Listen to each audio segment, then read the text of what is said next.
So student अब देखते हैं question number 10 of miscellaneous exercise of chapter 1 of class 11th।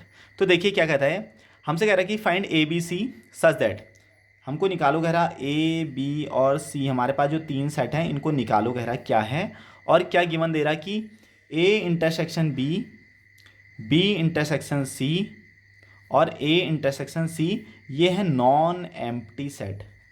Empty set कहने का मतलब है कि अगर मैं ए का बी के साथ इंटरसेक्शन करूं, बी का सी के साथ इंटरसेक्शन करूं और ए का सी के साथ इंटरसेक्शन करूं तो वो नॉन एम्प्टी आता है, मतलब कि नल सेट नहीं देता, वो कुछ ना कुछ एलिमेंट उसमें होता है।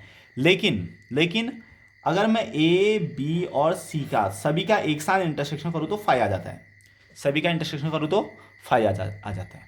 तो इसके लिए आपको ना कुछ एग्जाम्पल लेने पड़ेंगे। मान लो मैंने कहा कि ए हमारे पास कुछ एक नंबर है, जैसे मैंने उसको ले लिया 1 2 ले लिया उसमें, है ना।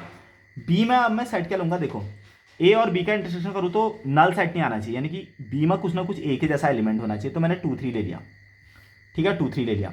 अब सी में देखो अगेन मैं बी और सी का इंटरसेक्शन करूँ तो कुछ ना कुछ इनमें कॉमन होना चाहिए, तभी तो नॉन एम्प्टी सेट आएगा, तो 3 4 ले लिया, है ना। तो ये मैंने 3 एग्जाम्पल ले लिए। अब देखते हैं हमारे ऊपर वाली कंडीशन सेटिस्फाई होती है या नहीं होती है। चलो चेक करते हैं। ए इंटरसेक्शन बी क्या आया आपके पास, देखो ए इंटरसेक्शन बी क्या आया हमारे पास 2 आ गया, है ना 2 आ गया। बी इंटरसेक्शन सी हमारे पास क्या है, देखो 3 आ गया, है ना। और ए इंटरसेक्शन सी भी हमारे पास नॉन एम्प्टी होना चाहिए, लेकिन इन दोनों में तो कुछ है ही नहीं, तो एक काम करते हैं, इसमें मैंने एक और एग्जांपल ले लूंगा 0 और यहाँ पर भी ले लूंगा 0। ओके, तो ए इंटरसेक्शन सी अगर मैं कहूँ तो मेरे पास आ गया 0, है ना। इस तरह से बाद में भी तुम एलिमेंट रख सकते हो क्वेश्चन को सॉल्व करने के हिसाब से। तो मैंने ए इंटरसेक्शन सी क्या कह दिया 0। तो देखो A intersection B non empty है, यानी कि एक नई एलिमेंट आ रहा। बी इंटरसेक्शन सी एक नई एलिमेंट आ रहा। ए इंटरसेक्शन सी एक नई एलिमेंट आ रहा, है ना, यानी कि नॉन एम्प्टी है सारे के सारे, कुछ ना कुछ इनके अंदर एलिमेंट है इन तीनों के पीछे जो हमको दिए हुए हैं। लेकिन अब वो कह रहा कि A intersection B intersection C हमारे पास फाई आना चाहिए, तीनों का अगर मैं एक साथ इंटरसेक्शन करूं तो फाई आना चाहिए। तो बताओ क्या तीनों में कोई भी कॉमन एलिमेंट है, चेक करते हैं।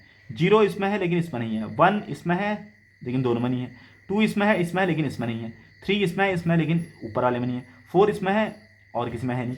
इसका मतलब हम कह सकते हैं yes A intersection B intersection C equal to क्या आ रहा, फाई आ रहा अबव एग्जाम्पल। या फिर अगर आप वैसे एक एक करके सॉल्व करना चाहते हो तो कब तब भी कर सकते हो। ए और बी का इंटरसेक्शन करो तो क्या आ जाएगा हमारे पास 2 आ जाएगा।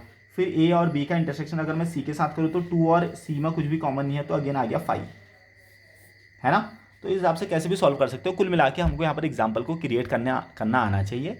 सो इस तरह से आपकी एक्सरसाइज कंप्लीट हो जाती है। Thank you.